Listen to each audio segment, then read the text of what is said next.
Assalamualaikum warahmatullahi wabarakatuh. Alhamdulillah kafa wa salamun ala ibadihi alladhina istafa.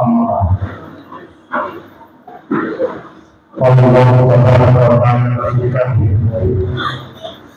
Al-yawma akmaltu dinakum wa atmamtu alaykum ni'mati wa raditu lakum al-Islam dinan. Sadaqallahu maulana al-azim. উপস্থিত শ্রদ্ধেয় ওলামা ইকরাম, দিন ধর্মের মুসলমান ভাইরা, বাড্ডার ওলামা ইকরামের অধিকারী ইত্তেহাদুল ওলামা পক্ষ থেকে আয়োজিত আজকের এই মহফিল মজলিসে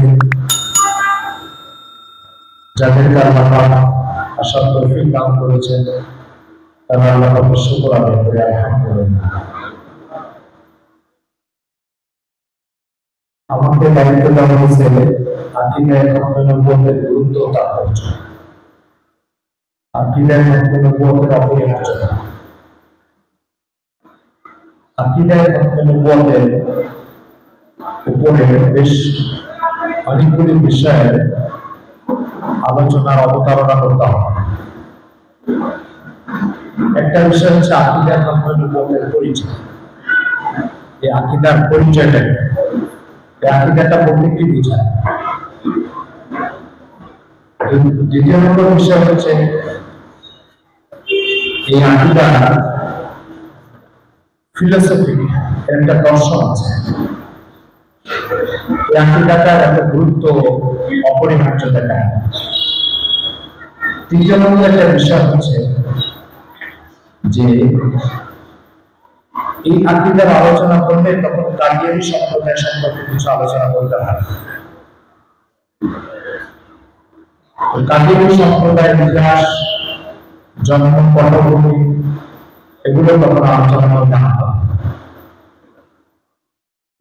তখন মির্জা গোলাম আহমদ কাদিয়ানীর একটা সংক্ষিপ্ত জীবন ইতিহাস ও বায়োডাটা আলোচনা করতে হয়। যুগে যুগে আকীদায়ে নবুয়তের বিশ্বাসের বিরুদ্ধে যারা কোন নতুন বিশ্বাসকে লালন করেছে বা প্রতিষ্ঠার চেষ্টা করেছে, তখনকার ওলামায়েরা এটার ব্যাপারে কি প্রতিক্রিয়া দেখিয়েছে, এটা একটা আলোচনা বিষয়। আকীদায়ে নবুয়তের অপরিহার্যতার আলোচনার একটা গুরুত্বপূর্ণ বিষয় হচ্ছে কোরআন ও সুন্নাহকে এই আকীদাটাকে আল্লাহ তাআলা কিভাবে সাজিয়েছে, এটা একটা পাঠ। আকীদায়ে নবুয়তের একটা অপরিহার্য পাঠ হচ্ছে কোরআন ও সুন্নাতে আকীদাটাকে স্পষ্ট করে বলার পরেও কাদিয়ানী সম্প্রদায় কিভাবে মির্জা কাদিয়ানীকে মুহাম্মদ সাল্লাল্লাহু আলাইহি ওয়াসাল্লামের পরে নবী বলে দাওয়াত করাতে সাহস দেখায়, এটা একটা পাঠ। আকীদায়ে নবুয়তের আলোচনার ভিতরে এটা একটা পাঠ যে নুসুসের মধ্যে কাদিয়ানী সম্প্রদায় কি কি তাহরিফ করেছে, বিকৃতি সাধন করেছে, সে বিকৃতির জবাব কি, এটা একটা পাঠ।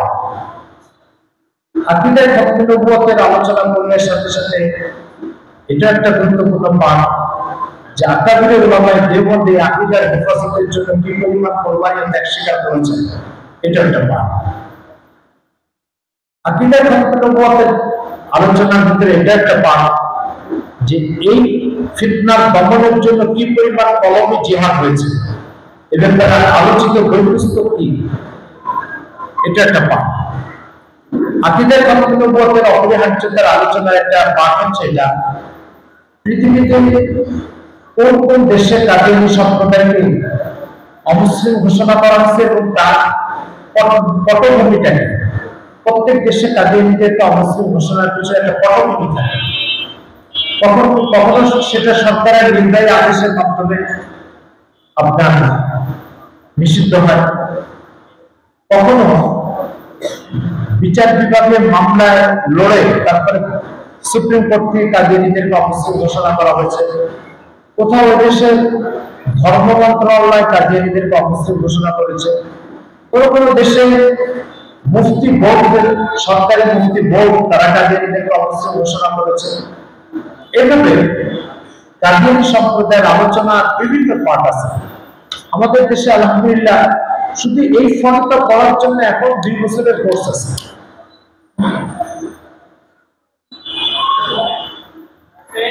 আকীদায়ে খতমে নবুয়তের উপরে শুধু আকীদাতুল হেফাজতের উপর 2 বছরের কোর্স আছে। তো 2 বছর কি কি পড়ানো হয় এটা সংক্ষিপ্ত বায়োডাটা আপনাদেরকে দিলাম। আর যেগুলো দিলেন সেগুলো যেটা দিয়েছি তার চেয়ে অনেক বেশি বাকি রয়ে গেছে। মির্জা কাদিয়ানীর দাবির সংখ্যা 50-এর উপর। সে নিজেকে মুজাদ্দিদ হওয়ার দাবি করেছে, মাহমুদ বিন আল্লাহ হওয়ার দাবি করেছে, ইমাম মাহদি হওয়ার দাবি করেছে, ঈসা আলাইহিস সালাম হওয়ার দাবি করেছে, শরীয়ত ছাড়া নবী হওয়ার দাবি করেছে, শরীয়ত বাহক নবী হওয়ার দাবি করেছে, এমনকি সে নিজেকে মুহাম্মদ সাল্লাল্লাহু আলাইহি ওয়াসাল্লামের দ্বিতীয় আবির্ভাব হওয়ার দাবিও করেছে। প্রত্যেকটা দাবি কোথায় করেছে, কিভাবে করেছে, এর এগেইনস্টে কোরআন সুন্নাহতে কি বক্তব্য আছে, সে লম্বা তালিকা। এই জন্য এসব বিষয়ে তো আলোচনা করা মুশকিল। আমরা মোটামুটি 2-4টা কথা আলোচনা করব, যে কথাগুলো না জানলেই নয়। কিছু কথা প্রাথমিক যারা জানতে চায় তাদের জন্য, কিছু কথা গবেষকদের জন্য। গবেষকদের আলোচনা এখানে করা মুশকিল। এখানে শুধু প্রাথমিক কিছু কথা আমরা আলোচনা করব। আল্লাহ তাআলা আমাদের সবাইকে এটা শুনে উপকৃত হওয়ার তৌফিক দান করুন। মাঠে ময়দানে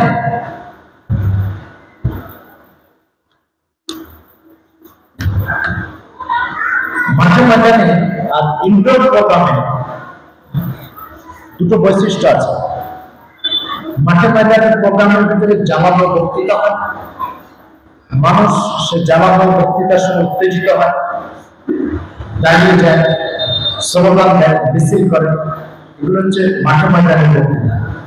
ইনডোর প্রোগ্রামের বৈশিষ্ট্য হচ্ছে যে এখানে মুফাহামাত, এখানে কিছু ফিকির চিন্তা উপহার দেওয়া হয়, সেই চিন্তাটাকে গ্রহণ করা হয়, সেই চিন্তাকে বাস্তবায়নের জন্য এই প্রোগ্রামের পরে কাজ শুরু করে দেওয়া হয়।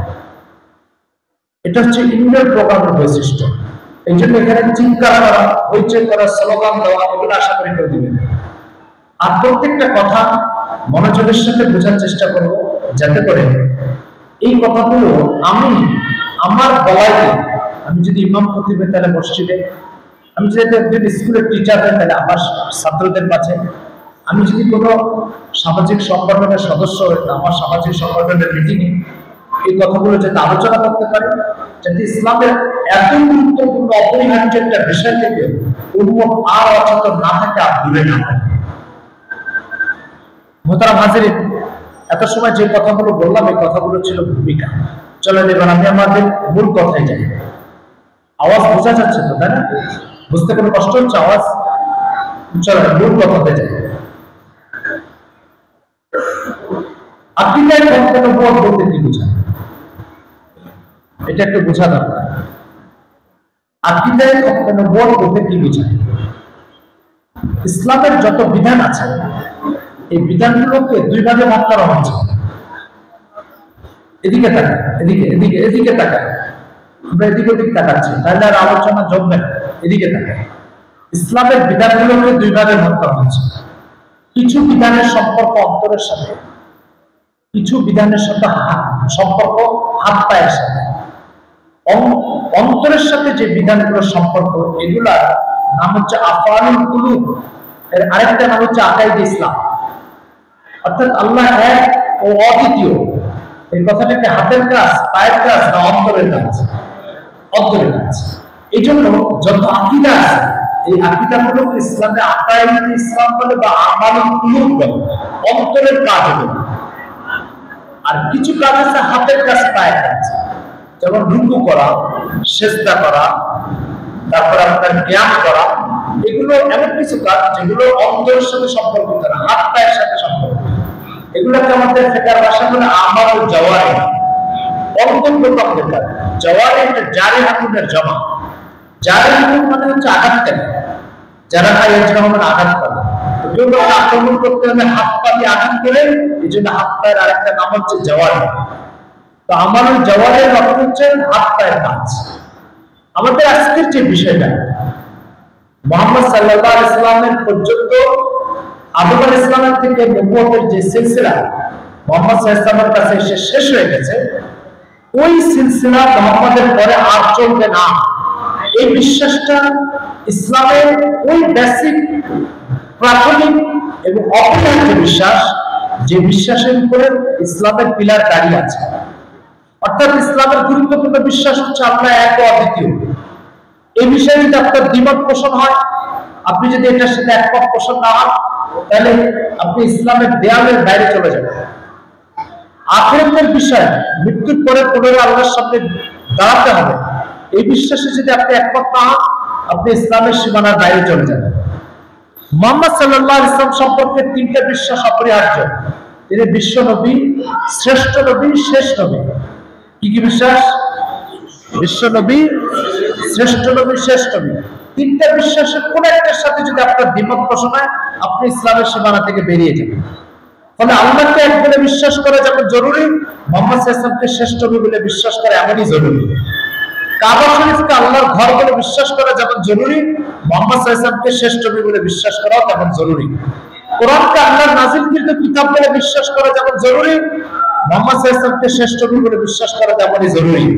কেউ যদি মুহাম্মদ সাল্লাল্লাহু আলাইহি ওয়াসাল্লামকে নবী বলে বিশ্বাস করে কিন্তু শেষ নবী বলে বিশ্বাস করে না, সে ইসলামের সীমানায় থাকতে পারবে না। কেউ মুহাম্মদ সাল্লাল্লাহু আলাইহি ওয়াসাল্লামকে বিশ্ব নবী বলে বিশ্বাস করলো, শ্রেষ্ঠ নবী বলে বিশ্বাস করলো, কিন্তু শেষ নবী বলে বিশ্বাস করলো না, তাহলে সে ইসলামের সীমানায় থাকতে পারবে না। এজন্য মুসাইলামাতুল কাযযাব হযরত আবু বকর সিদ্দিক রাদিয়াল্লাহু তাআলার টাইমে যে নবুয়তের দাবি করেছিল, সেই মুসাইলামাতুল কাযযাব তার মুয়াজ্জিনকে আযানের মধ্যে আশহাদু আন্না মুহাম্মাদুর রাসূলুল্লাহ, মুহাম্মদ সাল্লাল্লাহু আলাইহি ওয়াসাল্লাম আল্লাহর রাসূল, এই কথা বলার আদেশ করেছিল। এই মুসাইলামা মিথ্যা নবুয়তের দাবিদার ছিল। এই রাসূল সাল্লাল্লাহু আলাইহি ওয়াসাল্লামের টাইমে মিথ্যা নবুয়তের দাবি করেছিল। আবু বকর রাদিয়াল্লাহু তাআলা ক্ষমতা এসে তাকে দুনিয়া থেকে সরাই দিয়েছেন। আবু বকর রাদিয়াল্লাহু তাআলা জানতে পেরেছেন যে মুসাইলামা তার আযানের ভিতরে মুয়াজ্জিনকে এই কথা বলার হুকুম দিয়েছে যে আমি সাক্ষী দিচ্ছি মুহাম্মদ সাল্লাল্লাহু আলাইহি ওয়াসাল্লাম আল্লাহর রাসূল। এই কথা আবু বকর রাদিয়াল্লাহু তাআলা জানতেন। তারপরেও তিনি সৈন্য প্রেরণ করে মুসাইলামাকে উৎখাত করে দিয়েছেন। বুঝা গেল, শুধু মুহাম্মদ সাল্লাল্লাহু আলাইহি ওয়াসাল্লামকে নবী বলে বিশ্বাস করা যথেষ্ট নয়, তাকে শেষ নবী বলে বিশ্বাস করতে হবে। যদি কেউ নবী বলে বিশ্বাস করে, শেষ নবী বলে বিশ্বাস না করে, তো তার নবী বলে বিশ্বাস করে, এটার কোনো মূল্য নেই। ইসলামের যে অপরিহার্য বিশ্বাসগুলি, তাওহীদ, রিসালাত, আখিরাত, আকীদায়ে খতমে নবুয়ত, এই বিশ্বাসগুলি এমন কিছু বিশ্বাস যার একটি ব্যাপারে যদি আপনার শূন্যতা সৃষ্টি হয়, আপনি একটার সাথে যদি দ্বিমত পোষণ করেন, তাহলে পুরো ইসলামের সমস্ত আকীদার সাথে দ্বিমত পোষণ করা অপরিহার্য হয়ে ওঠে। বিষয়টা যদি আমি খুলে বলি, তাহলে একটু উদাহরণ খুলে বলে এভাবে বলতে হবে। একজন ব্যক্তি ফরজ নামাজ পড়ে আসলো, পড়ে আসার পর আপনি তাকে শেষ বৈঠকে শেষে সালাম ফিরিয়েছে, এই সুসিজদা দিয়েছে। আপনি তাকে জিজ্ঞেস করতে পারেন নামাজ তো ঠিকই ছিল, সুসিজদা দিলে কেন? তো সে বলছে নামাজের মধ্যে ওযু ভেঙে গেছিল, এই কারণে। ওযু ভেঙে গেছে, এর জন্য সুসিজদা দিয়েছে, তার এই নামাজ হবে? তার রুকু ঠিক, সেজদা ঠিক, কেন আপনার নামাজ হবে না বলছেন? এই কারণেই যে একটা ওযু না থাকা, এটা এমন একটা ঘাটতি যে এই এক ফরজের ঘাটতি নামাজের বাকি যে 13টা ফরজ আছে, 12টা ফরজ আছে, এই 12 ফরজের ঘাটতিকে অপরিহার্য করে দেবে। অর্থাৎ এই একটা ফরজ যদি না থাকে, আর কোনো ফরজ আছে বলে মেনে নেওয়া হবে না। একটি ফরজের ব্যাপারে যদি আপনার দ্বিমত থাকে, বাকি সব ফরজই আপনার আদায় হবে না। ফলে একজন লোক নামাজ পড়লো, রুকু করলো, সিজদা করলো, সবকিছু করলো, কিন্তু ওযু ছাড়া নামাজ পড়লো, সেই ফরজ নামাজের দায়িত্ব থেকে অব্যাহতি পাবে না। তার রুকু ফাসিদ, সিজদা ফাসিদ, কিরাত ফাসিদ, সব নষ্ট হয়ে যাবে। মুহতারাম হাজিরিন, ঠিক আকীদায়ে খতমে নবুয়তটা হচ্ছে এরকম একটা আকীদা যে যদি এটার ব্যাপারে কারো দ্বিমত থাকে, তার তাওহীদ গ্রহণযোগ্য না, তার আখিরাতের আকীদা গ্রহণযোগ্য না, তার রিসালাতের আকীদা গ্রহণযোগ্য নয়, তার কোরআনের সত্যতার উপর আকীদা গ্রহণযোগ্য নয়, তার জান্নাত জাহান্নামের উজুদের আকীদা গ্রহণযোগ্য না। এই একটা আকীদার অনুপস্থিতি সমস্ত আকীদার অনুপস্থিতিকে অপরিহার্য করে তুলবে। মুহতারাম হাজিরিন, যদি এই কথাটা আমরা আমাদের দৈনন্দিন জীবন দিয়ে বুঝতে চাই তাহলে এইভাবে বুঝতে পারি। একটা লোক পুকুর খনন করেছে, সে পুকুরের চারি সাইড দিয়ে সে বাঁধ দিয়েছে, পাড় বেঁধেছে সুন্দর করে মজবুত করে। কয়েক টন মাছ আছে সেই পুকুরে, এক জায়গা থেকে এতটুকু কাটা, পাড়ের এতটুকু কাটা, কতগুলি মাছ থাকবে এই পুকুরে বলেন? থাকবে মাছ? পানি থাকবে? কেন পানি থাকবে না? চারি সাইডে তো বাধা আছে। সমস্যা কোথায়?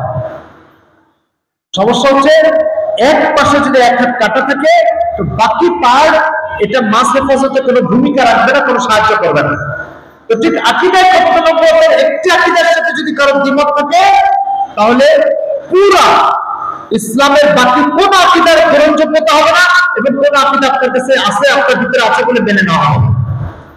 এই জন্য আকীদায় কতগুলো হচ্ছে ওই সমস্ত বিশ্বাসগুলির একটা যেটার উপর ইসলাম টিকে আছে।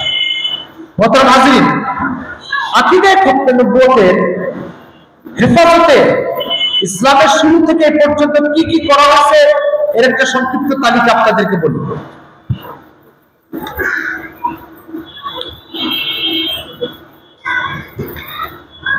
আকীদায় নবুয়তের জন্য কি কি করা হয়েছে শুনেন।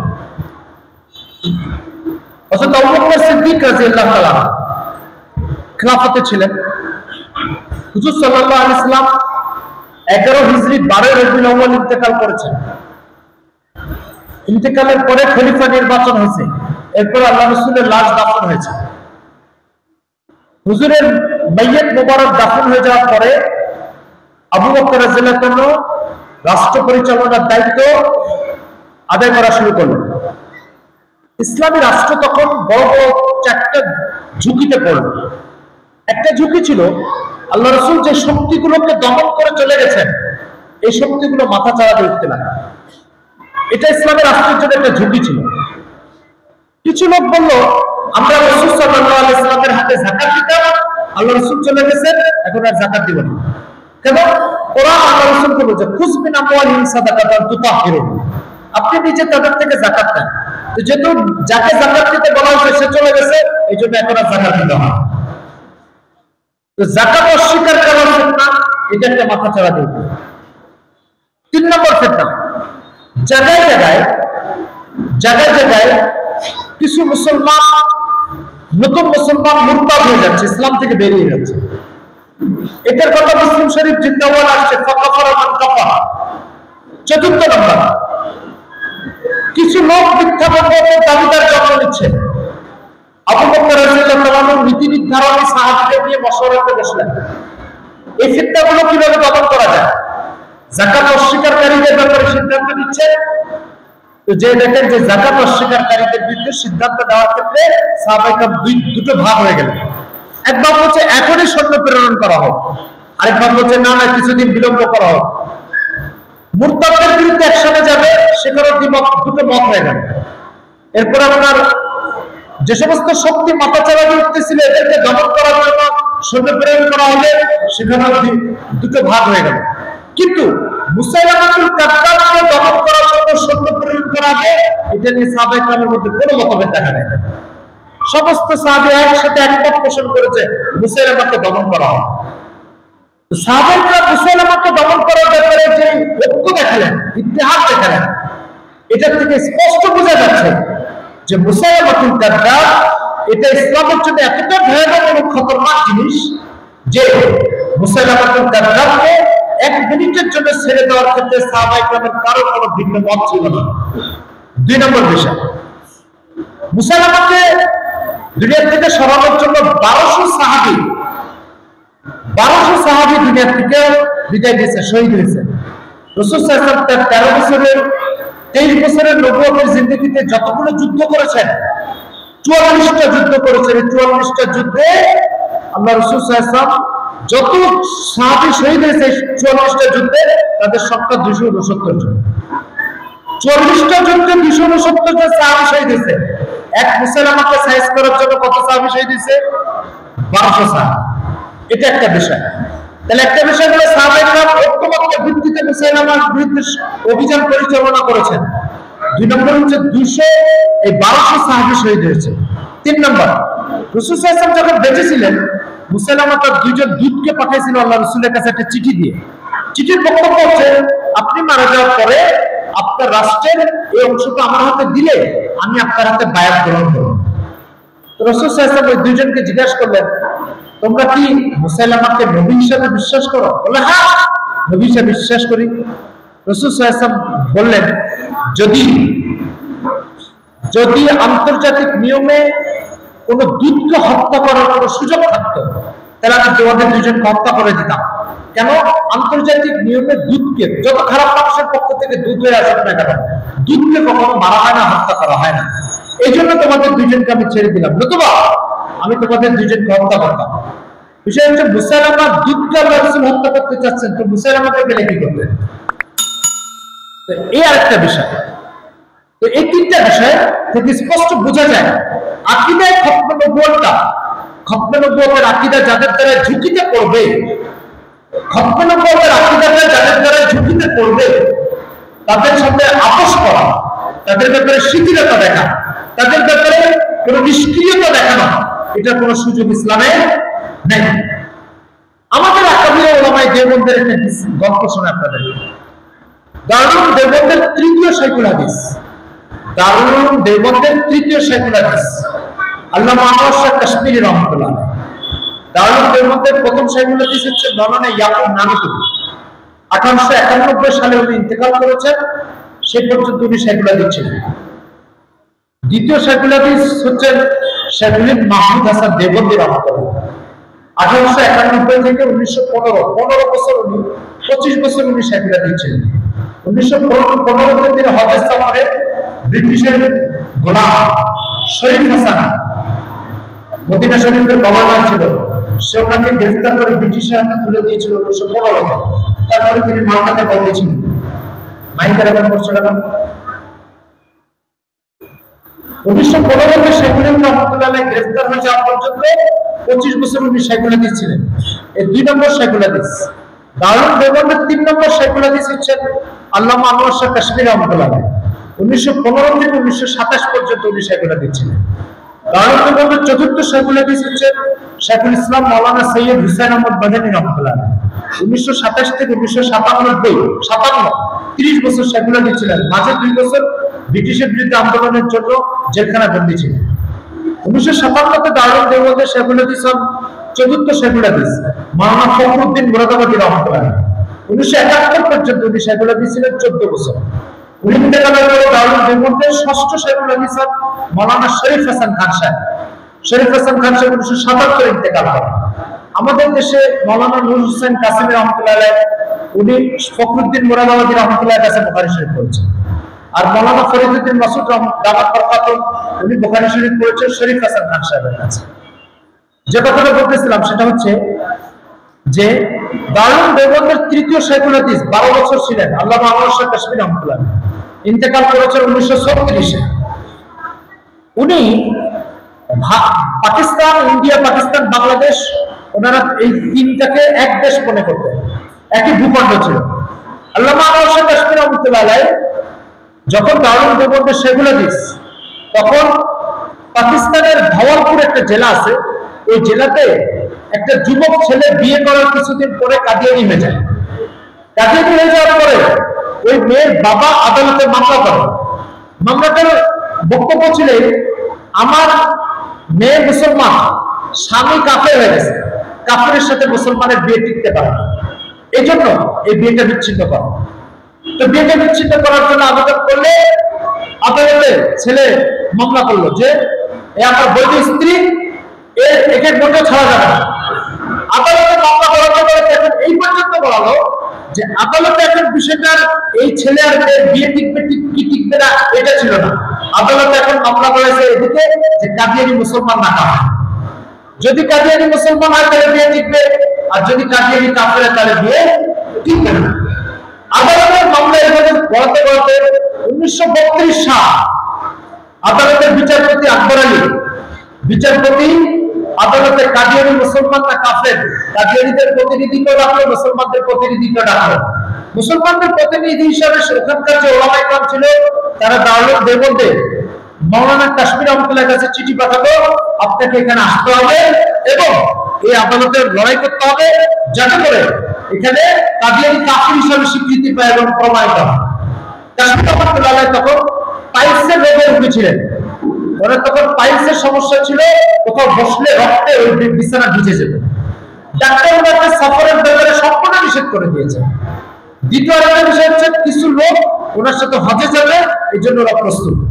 1932 সালে ওনার কাছে যখন চিঠিটা আসলো তখন উনি 1932 সালে যখন চিঠিটা আসলো তখন উনি চিঠি হাতে পেয়ে সাথীদেরকে বললেন তোমরা হজে যাও, আমি যাবো না। সাথীরা বিমর্ষ হয়ে পড়লো, কি ব্যাপার, হজরতের সাথে হজে যাবে, এতদিনের একটা পরিকল্পনা, এখন যেতে পারছি না। তো খুবই হতাশ হলো। ডাক্তার বললো যে আপনাকে সফরে একেবারেই যাওয়া যাবে না, আপনাকে দেওবন্দেই থাকতে হবে। কাশ্মীর রহমতুল্লাহ আলাইহি সাথীদেরকে নিরাশ করে হজে পাঠিয়ে দিলেন, তিনি ভাওয়ালপুর চলে গেলেন। ডাক্তারদেরকে বললো ডাক্তার সাহেব আমাকে যেতে দেন, আমাকে যেতে দেন, আমি হজের সফর মুলতবি করতে রাজি আছি, কিন্তু এই সফর মুলতবি করতে রাজি না। চলে আসলেন ভাওয়ালপুর।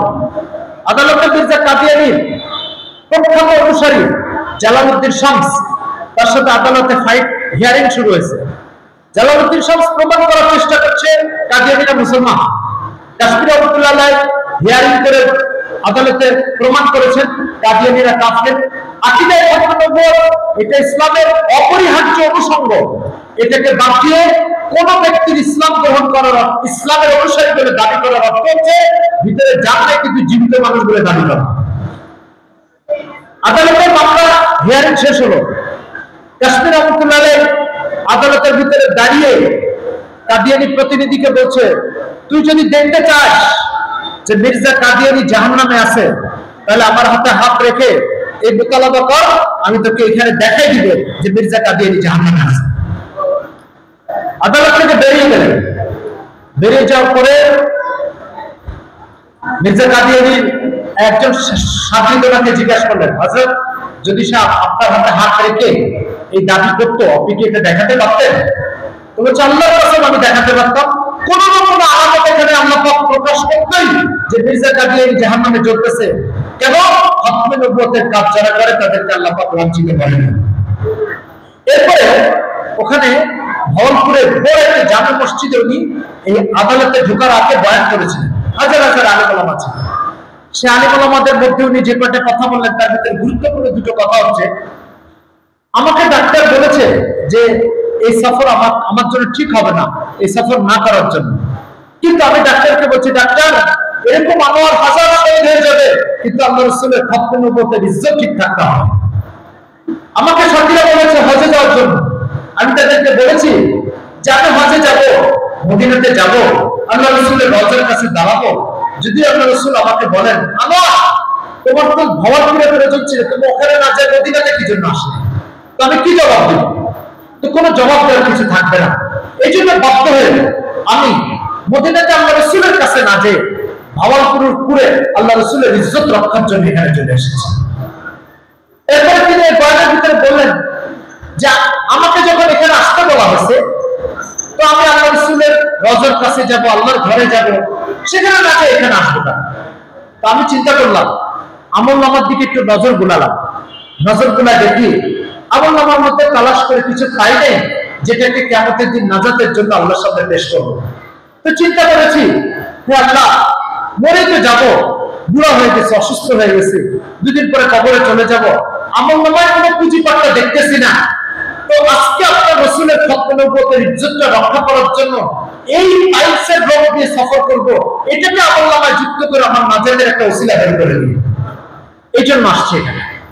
সাথে সাথে আমি তোমাদেরকে ওখানে হযরতের অনেক সাথীরা ছিল, হযরত বলেছেন যারা যারা আমার কাছে হাদিস পড়েছে, হযরতের সাথীরা তারা করেছিলেন ইসলামের ইতিহাসে এত যোগ্য যোগ্য সাথীদের ওস্তাদ হওয়ার দৃষ্টান্ত কাশ্মীরি আর দুই একজনের আছে, খুব বেশি মানুষের নাই। ওনার এক সাথী হচ্ছে মুফতি শফি রহমাতুল্লাহ তুর্ক উসমানী সাহেবের বাবা। ওনার এক সাথী হচ্ছে দারুল দেওবন্দের 50 বছরের মতনের কাসিম না মাওলানা কারি তৈয়ব সাহেব। ওনার এক সাথী হচ্ছে মাওলানা বদর আলম মিরাটি রহমাতুল্লাহ। ওনার এক সাথী হচ্ছে মাওলানা ইউসুফ বিন নুরি রহমাতুল্লাহ। এই সমস্ত যোগ্য যোগ্য সাথীদের উস্তাদ, তাদেরকে সম্বোধন করে উনি বলেছেন আমার কাছে যাদের একদিনের জন্য হাদিস পড়ার সুযোগ হয়েছে, তারা যদি খতমে নবুয়তের আকীদার জন্য কাজ না করে, তাহলে আমাকে ওস্তাদ হিসেবে স্বীকার করার কোনো অধিকার তাদের নেই। আরো বলছেন, যদি খতমে নবুয়তের হেফাজতের জন্য আমরা কাজ না করি, তাহলে আমরা কুকুরের চেয়ে নিকৃষ্ট। কারণ কুকুর মাত্র দুটো রুটি খেয়ে সারা রাত এক এক মহল্লা পাহারা দেয়, এক এক গলি পাহারা দেয়, এক এক বাড়ি পাহারা দেয়। আর মুহাম্মদ সাল্লাল্লাহু আলাইহি ওয়াসাল্লামের সুপারিশ না হলে আমি জান্নাতে এক কদমও পৌঁছাতে পারবো না। তো মুহাম্মদ সাল্লাল্লাহু আলাইহি ওয়াসাল্লামের ইহসান আর অনুগ্রহ আমার উপরে কুকুরের উপর তার মালিকের অনুগ্রহের চেয়ে হাজার গুণ বেশি। তো যদি কুকুর দুটো রুটি খেয়ে সারা রাত পাহারা দেয়, তবে মুহাম্মদ সাল্লাল্লাহু আলাইহি ওয়াসাল্লামের কাছে অনুগ্রহ ভোগ করার আশা কি? আর আমি মুহাম্মদ সাল্লাল্লাহু আলাইহি ওয়াসাল্লামের খতমে নবুয়তের মর্যাদা রক্ষার জন্য কোনো কাজ করতে পারবো না, তাহলে কুকুর আমার চেয়ে উত্তম না অধম হতে হবে। মোহতারাম হাজির, এটা হচ্ছে আমাদের আকাবিরদের অবস্থা। একজনের কথা বললাম, নতুবা আমাদের আকাবিরদের হালাত আরো কঠিন। থানভী রহমাতুল্লাহ, আমরা জানি উনি কোন সারা জীবন কিতাব লিখেছেন তাসাউফের উপরে, তারপর ফিকহের উপরে, মাসলা মাসাইলের উপরে। আপনি অবাক হবেন, থানভী রহমাতুল্লাহর একটা কিতাব আছে, ওনার আগে মির্জা কাদিয়ানীর বিরুদ্ধে যারা যারা ওলামায়ে কেরাম কিতাব লিখেছেন, সকল কিতাবের তালিকা তৈরি করে 100 পৃষ্ঠার উপরে একটা কিতাব লিখেছেন থানভী রহমাতুল্লাহ। লেখকের নাম, কিতাবের নাম, কোন পাবলিশার প্রকাশ করেছে, কিতাবের বিষয়বস্তু কি, শুধু এতটুকু পরিচয় যে 100 পৃষ্ঠার উপরে একটা কিতাব লিখেছেন থানভী রহমাতুল্লাহ, যে কিতাবের বিষয়বস্তু হচ্ছে কাদিয়ানী বিরোধী লেখা কিতাবের শুধু পরিচিতির কিতাব, যেটাকে ইন্ডেক্স বলা হয়। আর অর্থের বিষয়ে থানভী রহমাতুল্লাহ লিখেছেন, ইসলামের ইতিহাসে কোন বাতিল ফিরকার বিরুদ্ধে এত বড় কলমি জিহাদ হয় নাই, কাদিয়ানীদের বিরুদ্ধে যে পরিমাণ কলমি জিহাদ হয়েছে। থানভী রহমাতুল্লাহ আরেকটা চমৎকার কথা আছে, হযরত বলেছেন, পাঞ্জাব ऐसे जरखीज जमीन है, जरखीज মানে উর্বর। পাঞ্জাব এমন একটা উর্বর জমি যেখানে নবুয়তের চারা উদিত হয়, খোদাইতের চারা উদিত হয়। মানে পাঞ্জাব মানে মির্জা কাদিয়ানীর এলাকাকে পাঞ্জাব বলে। তো বলছে পাঞ্জাব এত একটা উর্বর জমি যেখানে খোদা হওয়ার চারা উদিত হয়, নবী হওয়ার চারা উদিত হয়। पंजाब ऐसे एक जरखीज जमीन है जहां खुदाइयत भी उगती है, नबुवत भी उगती है। এটা হচ্ছে হযরতের ইবাদত। যে আমাদের আকাবিরদের ভিতরে মির্জা গোলাম মির্জা কাদিয়ানী এবং তার জামাতের বিরুদ্ধে যে পরিমাণ শ্রম মেধা রক্ত ব্যয় হয়েছে, পৃথিবীতে কোন বাতিল ফিরকার বিরুদ্ধে এই পরিমাণ রক্ত ঝরেনি। 1953 সাল নতুন পাকিস্তান জন্ম নিয়েছে, পাকিস্তানের বয়স তখন 5-6 বছর। এই 6 বছরের মাথায় পাকিস্তানের কাদিয়ানীদেরকে অমুসলিম ঘোষণা করার আন্দোলন চলছিল। তখন পাকিস্তানের পররাষ্ট্রমন্ত্রী স্যার জাফরুল্লাহ কাদিয়ানী ছিল। এই স্যার জাফরুল্লাহ তখন পররাষ্ট্রমন্ত্রী। 1953 সাল কাদিয়ানীদেরকে অমুসলিম ঘোষণা করা আন্দোলনে সেনাবাহিনীর গুলিতে 10,000 মুসলমান একদিনে পাকিস্তানের লাহোর ইসলামাবাদে শহীদ হয়েছে। 10,000 মুসলমান একদিনে। মোহতারাম হাজিরিন, এগুলো হচ্ছে সেই সোনালী ইতিহাস।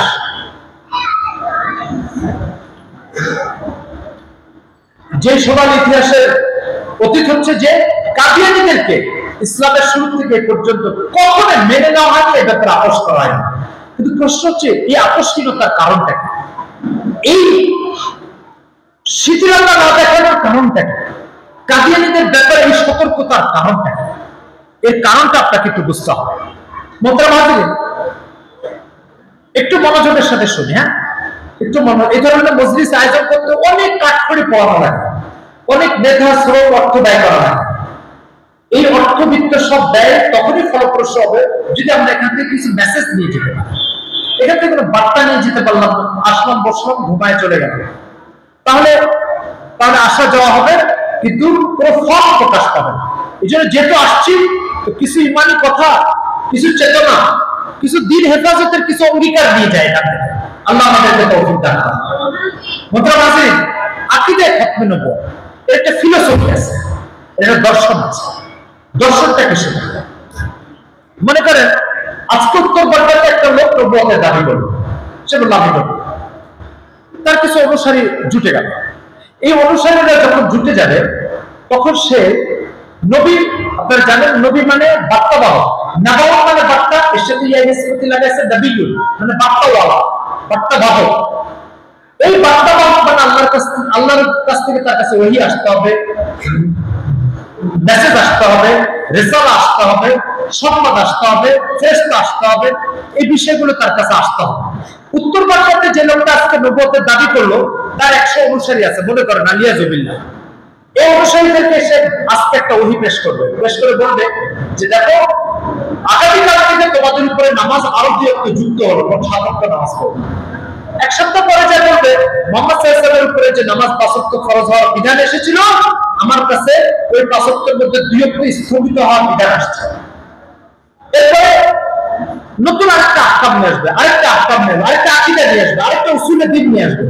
এভাবে নতুন নতুন ওহীর মাধ্যমে সেগুলো সবকিছুকে ইসলামের ঘরে জমা করবে। আচ্ছা বলো তো, ইসলামের ঘরে যখন এগুলোকে জমা করবে, তখন কি মুহাম্মদ সাল্লাল্লাহু আলাইহি ওয়াসাল্লামের দ্বীন ঠিক থাকবে না শেষ হয়ে যাবে?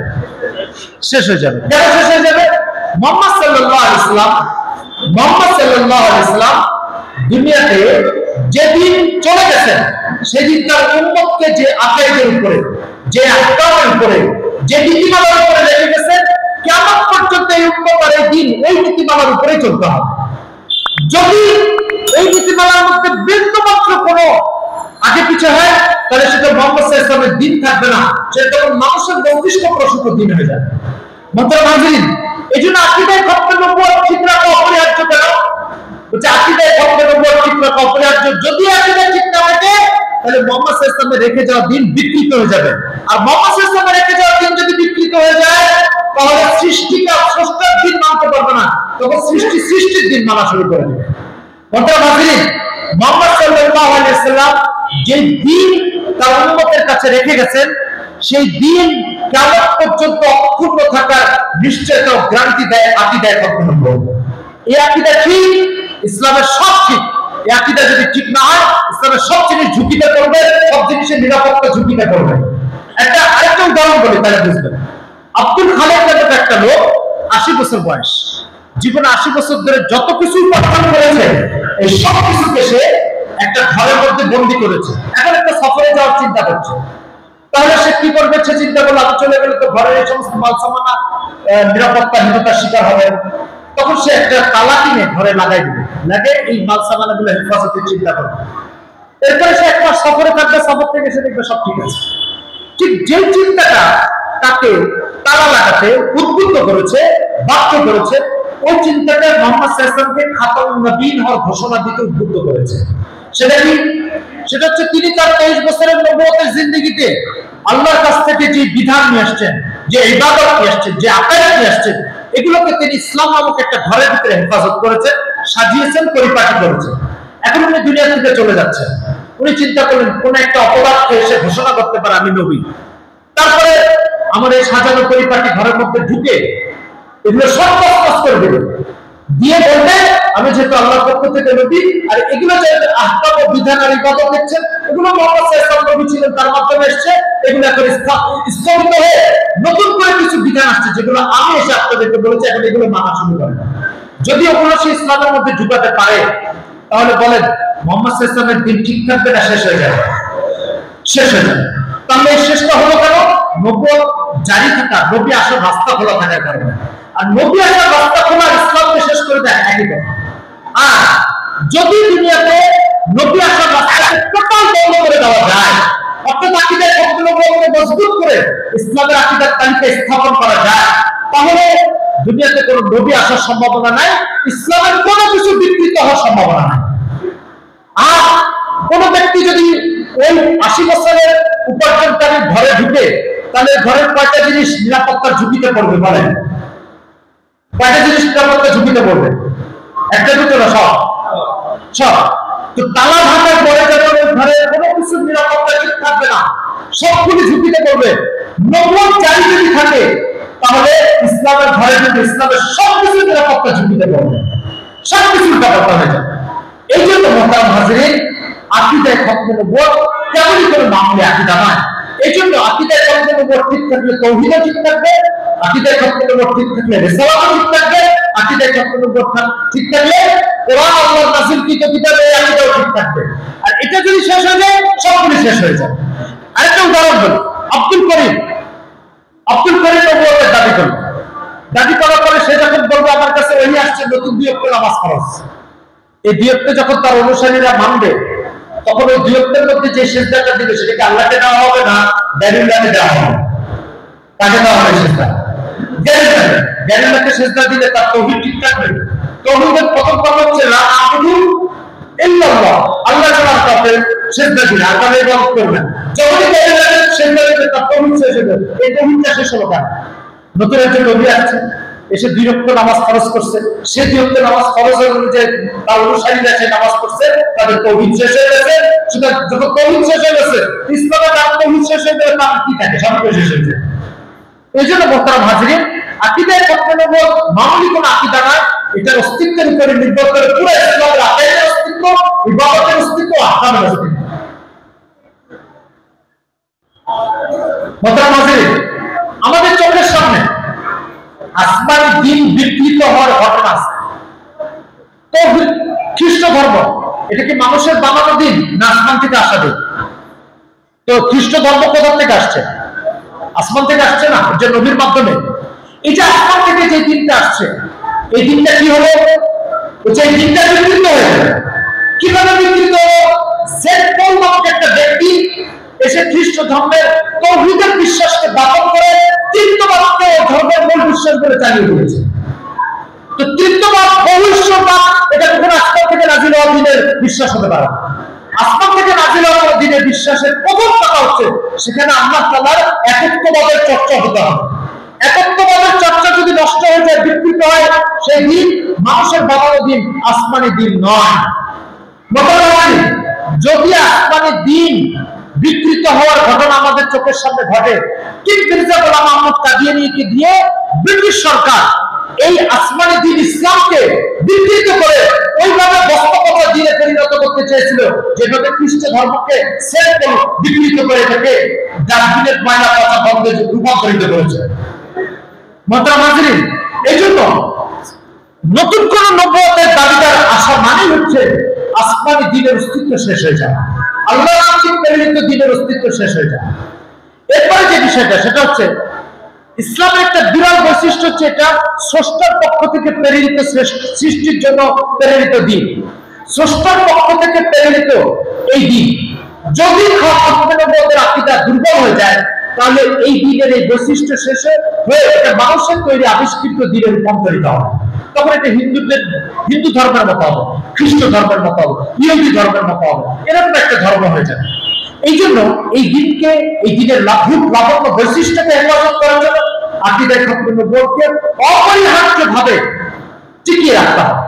মোহতারাম হাজিরিন, এই জন্য দিনকে শেষ করে দিবে এই আকীদা যদি ঝুঁকিতে পড়ে, এই জন্য আবু বকর রাদিয়াল্লাহু তাআলা মুসাইলামার বিরুদ্ধে 1200 সত্য সেটা সত্য মুসাইলামার সাথে আপোষে যান নাই, তাকে শেষ করে তারপরে সাহাবীরা মদিনাতে ফিরেছে। এই জন্য কাশ্মীর রহমতুল্লাহ আলাইহি অসুস্থ অবস্থায় ভাওয়াল গেছেন। এই জন্য মুসাইলামাকে শেষ করার জন্য, মুসাইলামার দূতকে হত্যা করার জন্য সিদ্ধান্ত নিয়েছিলেন রাসূল সাল্লাল্লাহু আলাইহি ওয়াসাল্লাম। এগুলো সবকিছুর কারণ হচ্ছে আকীদায়ে খতমে নবুয়তের ব্যাপারে কোনো আপোষ চলবে না। এরপরে মোহতারাম হাজিরিন, একটা দুটো কথা না বললে না। মির্জা গোলাম আহমদ কাদিয়ানীর জন্ম 1839 সালে। 1908 সালের 26শে মে সে দুনিয়া থেকে বিদায় নেয় কলেরা রোগে আক্রান্ত হয়ে লাহোরে তাদের অফিসে। মির্জা গোলাম আহমদ কাদিয়ানীর উল্লেখযোগ্য দাবির ভিতরে মৌলিক দাবি হচ্ছে 4টা। সে মুজাদ্দিদ হওয়ার দাবি করেছে, ইমাম মাহদী হওয়ার দাবি করেছে, ঈসা আলাইহিস সালাম হওয়ার দাবি করেছে, নবী হওয়ার দাবি করেছে। মৌলিক দাবি কয়টা? 4টা। এই যে 4টা দাবি করেছে, প্রত্যেকটা দাবির আলাদা আলাদা বিশ্লেষণ হওয়ার দরকার, কিন্তু সেই বিশ্লেষণের টাইম আর নাই। আপনি বলেন।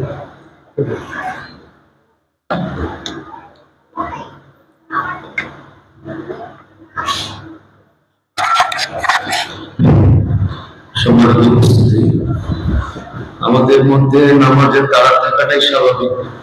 আসরের ওয়াক্ত হচ্ছে, তো আমরা সকলের কাছে বিনীত অনুরোধ করতেছি, ইনশাআল্লাহ এখানেও জামাতে আসরের নামাজ হবে ইনশাআল্লাহ, এরপরে মাগরিবও এখানে জামাতে হবে। সুতরাং তার খুব বেশি প্রয়োজন না হলে আমরা উঠাউঠি না করি, যথাসময়ে এখানে আসরের জামাত হবে ইনশাআল্লাহ। মোহতারাম হাজিরিন, মির্জা গোলাম আহমদ কাদিয়ানীর একটা দাবি হচ্ছে সে ইমাম মাহদী ছিলেন। আপনাকে বুঝতে হবে আজকের কাদিয়ানীরা 10 বছর 15 বছর ধরে কাদিয়ানী ধর্মের মধ্যে জীবনযাপন করলেও মির্জা কাদিয়ানী যে নবুয়ত দাবি করেছে তার মূল বই পুস্তক না পড়ার কারণে এটা তারা জানে না। তারা মনে করে মির্জা কাদিয়ানী শুধু ইমাম মাহদী হওয়ার দাবি করেছে।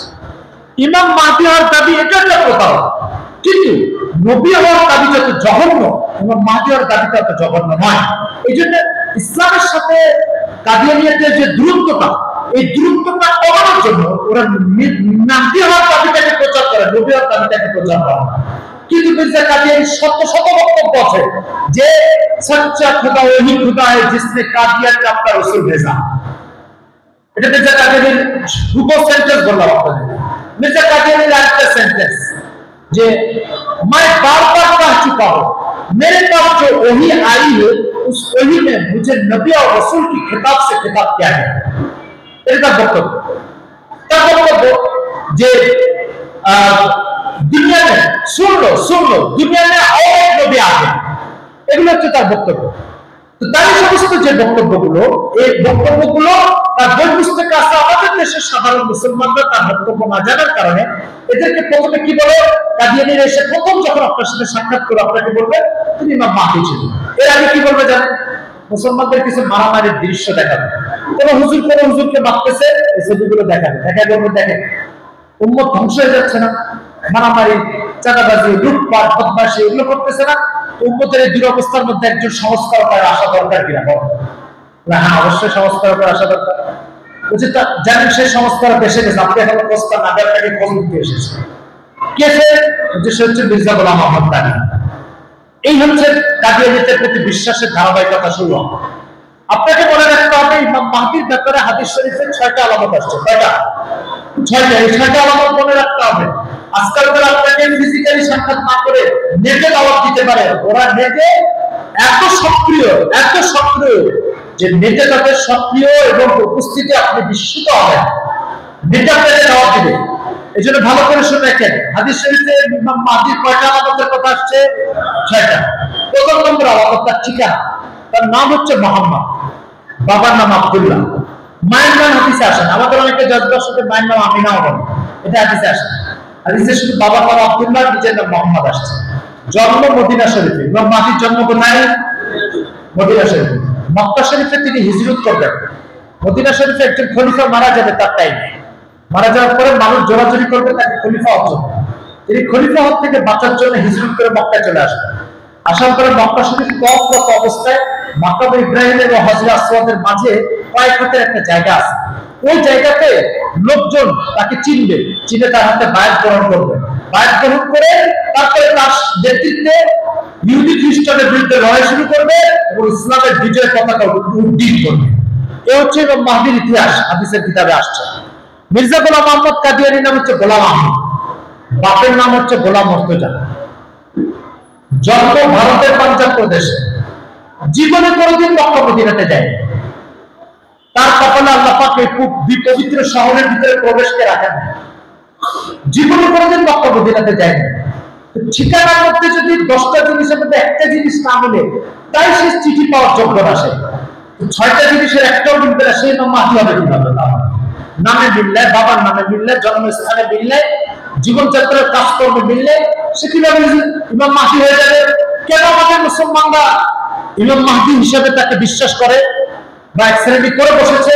এর কারণ হচ্ছে আমাদের ইমাম ও খতিব সাহেবরা মসজিদের ভিতরে হাদিসের কিতাবে ইমাম মাহদীর ব্যাপারে যে আলামতগুলো আছে, এই আলামতগুলো 10 বছর ধরে ইমামতি করে, কোনোদিনই বলেন। আর যখন বলেন তখন আমাদের সাধারণ মুসলমান জানে না ইমাম মাহদীর আলামতগুলো কি কি। আর না জানার কারণে আমাদের মসজিদের মুসল্লি কাদিয়ানীদের কাছে ইমাম মাহদীর দাওয়াত পায়, দাওয়াত পেয়ে মির্জা কাদিয়ানীর উম্মতে পরিণত হয়। মোহতারাম হাজিরিন, এজন্য এখান থেকে ওলামায়ে কেরামের একটি জামাত আছে, আমরা অঙ্গীকার করি অন্তত আমরা মাসে একটা দিন কাদিয়ানী সম্প্রদায়ের মসজিদে আলোচনা করব, বছরে 2-4টা দিন ইমাম মাহদীর আলামত নিয়ে আলোচনা করব। তাহলে আমাদের মুসল্লিরা ইমাম মাহদীর আলামত সম্পর্কে সচেতন হবে, কাদিয়ানীর মতো অপদার্থকে আর আলামত হিসেবে মানতে কোনদিন যাবে না এবং ঈমান হারা হবে না। মোহতারাম হাজিরিন, এটা হচ্ছে ইমাম মাহদী। হযরত ঈসা আলাইহিস সালাম, প্রত্যেক নবী যখন তার কওমের কাছে নির্যাতিত হয়ে হিজরত করেন, তখন ওই নবীর দুই অবস্থা, কোন এক অবস্থা। হিজরত করে চলে যান, এবার আল্লাহর আযাব এসে কওমকে শেষ করে দেয়, যেমন নূহ আলাইহিস সালামের কওম আর লূত আলাইহিস সালামের কওম। কিছু নবীর ঘটনা এরকম ঘটে, তিনি তার কওমের প্রতি নারাজ হয়ে চলে যান, যে আরেক জায়গায় যে দাওয়াতের কাজ করে, পরে আবার প্রবল শক্তি নিয়ে এসে ওই কওমকে তিনি দখল করেন, যেমন মুহাম্মদ সাল্লাল্লাহু আলাইহি ওয়াসাল্লাম হিজরত করে গেছেন, মদিনাতে যে ইসলামের রাষ্ট্র প্রতিষ্ঠা করেছেন, অষ্টম হিজরিতে এসে সেই মক্কা আবার তিনি কবজা করেছেন। তো নবীদের এই দুই অবস্থা হয়। ঈসা আলাইহিস সালামের দুই অবস্থার কোনোটার মধ্যে পড়েন। তিনি তার জাতিকে দাওয়াত দিতে গেছেন, জাতি তাকে হত্যা করার চেষ্টা করেছে। আল্লাহ তাআলা বলছেন, ইন্নী রাফিউকা ইলাইয়া, আমি আপনাকে আমার কাছে উঠিয়ে নিয়ে আসব। তো আল্লাহ তাআলা ওকে আসমানে নিয়ে গেছেন। কিয়ামতের আগে তিনি দুনিয়াতে আবার প্রেরিত হবেন। প্রেরিত হয়ে সেই ইহুদি খ্রিস্টানের বিরুদ্ধে লড়াই করে তাদের উপরে বিজয় অর্জন করবেন, যে বিজয়টা অন্য নবী হিজরতের পরে কিছুদিন পরে অর্জন করেন, ঈসা আলাইহিস সালাম সেটা কিয়ামতের আগে এসে অর্জন করবেন। মুহতারাম হাজিরিন, এই হচ্ছে ঈসা আলাইহিস সালামকে আসমানে উঠায় দেওয়ার ফিলোসফি। তিনি আসমান থেকে, মুসলিম শরীফ জিন্দাওয়াল 401 নম্বর হাদিস, 401 নম্বর পৃষ্ঠা, সেখানে আমাদের ইন্ডিয়ান কপি, সেখানে হযরত ঈসা আলাইহিস সালামের আলামত সম্পর্কে আসছে। দেশকে জামে মসজিদের পাশে তিনি দুইজন ফেরেশতার কাঁধে ভর দিয়ে অবতরণ করবেন। অবতরণ যখন করবেন তখন ফজরের নামাজের আগে, ফজরের নামাজের ইমামতি করবেন তখন ইমাম মাহদী। উনি মসজিদে প্রবেশের সময় ইমাম মাহদী ওনাকে বলবেন, তাআল সাল্লি বিনা, আসেন আমাদের ইমামতি করেন। হযরত ঈসা আলাইহিস সালাম তখন বলবেন, না, এই উম্মতের ইমাম এই উম্মতের মধ্যে থেকেই হবে। এই কথা বলে হযরত ইমাম মাহদীকে ইমামতিতে তিনি বাধ্য করবেন। পরে ইমামতি করবেন, ইমামতি করার পরে যৌথ নেতৃত্বের মাধ্যমে ইহুদি খ্রিস্টানের বিরুদ্ধে আবার যুদ্ধ করবেন এবং ইসলামের বিজয় পতাকা উড্ডীন করবেন।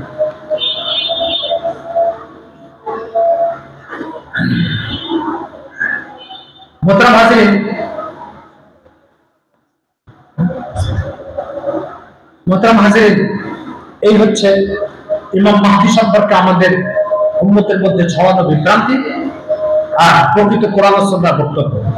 এরপরে যে কথাটা বলবো সেটা হচ্ছে আকীদায়ে খতমে নবুয়তের বিশ্বাসটাকে কোরআন ও সুন্নাহতে আল্লাহ তার রাসূল কিভাবে সাজিয়েছেন আপনি বিস্মিত হবেন। একটা উদাহরণ, কোরআন মাজিদের সূরা আহজাব আয়াত নম্বর 45-46 আল্লাহ তাআলা বলেছেন, ইয়া আইয়ুহান নবী ইন্না আরসালনাকা শাহিদাও ওয়া মুবাশশিরাও ওয়া নাযীরা ওয়া দাঈয়ান ইলাল্লাহি বিইজনিহি ওয়া সিরাজাম মুনীরা। আমি আপনাকে সিরাজাম মুনীরা বানিয়ে পাঠিয়েছি। কোরআনে সিরাজ শব্দ ব্যবহার হয় সূর্যের অর্থে। কিসের অর্থে?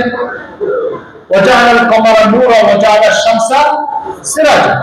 আমি সূর্য বানিয়ে আপনাকে পাঠিয়েছি, মুনীরা, নন স্টপ আলো দিতে থাকবে। পূর্বেকার নবীরা একটা টাইম পর্যন্ত আলো দিয়ে স্থগিত হয়ে গেছে, মুহাম্মদ সাল্লাল্লাহু আলাইহি ওয়াসাল্লামের আলো নন স্টপ কিয়ামত পর্যন্ত জারি থাকবে। মুহাম্মদ সাল্লাল্লাহু আলাইহি ওয়াসাল্লামকে আলো বিতরণকারী সূর্যের সাথে আল্লাহ পাক তুলনা করলেন, এটা বোঝার বিষয়। এটা অনেকগুলি কারণের একটা কারণ, মুহাম্মদ সাল্লাল্লাহু আলাইহি ওয়াসাল্লামকে তুলনা করা হয়েছে, কার সাথে তুলনা করা হয়েছে? তার সাথে আলো বিতরণকারী সূর্যের সাথে। সূর্যের সাথে তার মিলটা কি দেখেন? এই বাতিগুলো যেগুলো রাত্রে বেলায় জ্বলে, সূর্য যখন উদিত হয় এগুলো জ্বলে না বন্ধ হয়ে যায়? বন্ধ হয়ে যায় না, জ্বলে। সূর্য উদিত হওয়ার পরে এগুলো বন্ধ হয়ে যায়। সূর্য উদিত হওয়ার পরে বাতি যখন বন্ধ হয়ে যায়, মুহাম্মদ সাল্লাল্লাহু আলাইহি ওয়াসাল্লাম আল্লাহ বলেছেন, আপনাকে আমি সূর্য বানিয়ে পাঠিয়েছি। তার অর্থ হচ্ছে আপনার নবুয়তের আলো উদিত হওয়ার পরে পৃথিবীর যেখানে যত নবুয়তের আলো জ্বলছিল সবকিছু থেমে যাবে, স্থগিত হয়ে যাবে। সুতরাং মুসা আলাইহিস সালামের বাতি এক সময় জ্বলতো, এটা থেমে যাবে। ঈসা আলাইহিস সালামের বাতি এক সময় জ্বলতো, এটাও থেমে যাবে। ইব্রাহিম আলাইহিস সালামের নবুয়তের বাতি এক সময় জ্বলতো, এটাও কি যাবে? থেমে যাবে।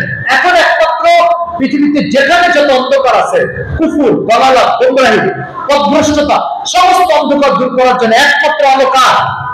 মুহাম্মদ সাল্লাল্লাহু আলাইহি ওয়াসাল্লাম। তো এটা একটা কারণ, ওনাকে সিরাজাম মুনীরা, আলো বিতরণকারী সূর্য কেন বলা হয়। দ্বিতীয় কারণ, সূর্য সারা পৃথিবীকে আলোকিত করে। কয়টা সূর্য? একটা না অনেকগুলি? একটা। সারা পৃথিবীর যেখানে যত অন্ধকার আছে সব অন্ধকার দূর করার জন্য আল্লাহ পাক একটি সূর্যকে সৃষ্টি করেছেন। আল্লাহ বলতে চাচ্ছেন মুহাম্মদ সাল্লাল্লাহু আলাইহি সাল্লামকে আল্লাহ তাআলা এমন একটা সূর্য বানিয়ে পাঠিয়েছেন, পৃথিবীর যেখানে যত কুফর, শিরকের অন্ধকার আছে সব অন্ধকার এক মুহাম্মদ সাল্লাল্লাহু আলাইহি সাল্লামের নবুয়তের বাতি দ্বারা দূর হবে। এর একটা হলো পিছনে সব স্থগিত হয়ে যাবে, আর দুনিয়াতে যত অন্ধকার আছে সেটা দূর হয়ে যাবে।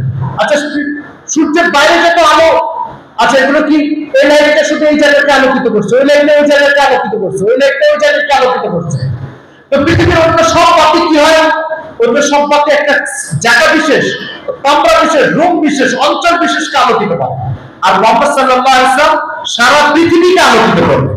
এই জন্য রাসূলুল্লাহ সাল্লাল্লাহু আলাইহি ওয়াসাল্লামকে আল্লাহ পাক সিরাজুল মুনির শব্দ দিয়ে সম্বোধিত করেছেন। মোহতারাম হাজিরিন, এই হচ্ছে আজকে আকীদায়ে খতমে নবুয়ত সম্পর্কে আলোচনা। মুসা আলাইহিস সালাম, ঈসা আলাইহিস সালাম, তাদের নবুয়তের বাতি মুহাম্মদ সাল্লাল্লাহু আলাইহি ওয়াসাল্লামের পরে স্থগিত হয়ে যাবে। তারা একসময় আলো দিয়েছিল। মির্জা গোলাম আহমদ কাদিয়ানী মিথ্যা নবুয়তের দাবি করেছে। তো মুহাম্মদ সাল্লাল্লাহু আলাইহি ওয়াসাল্লামের নবুয়তের বাতির কারণে সত্য নবীদের বাতি স্থগিত হয়ে যায়, তো মিথ্যা নবুয়তের বাতি জ্বলবে কিভাবে? প্রশ্নে আসা। এই হচ্ছে আজকের আলোচনা। নামাজের টাইম কাছাকাছি। আল্লাহ তাআলা এই আলোচনা থেকে আমাদেরকে উপকৃত হওয়ার তৌফিক দান করেন এবং আকীদায়ে খতমে নবুয়তের হেফাজতের জন্য সর্বোচ্চ ত্যাগ স্বীকার করার তৌফিক দান করেন। আসসালামু আলাইকুম ওয়া রাহমাতুল্লাহি ওয়া বারাকাতুহু।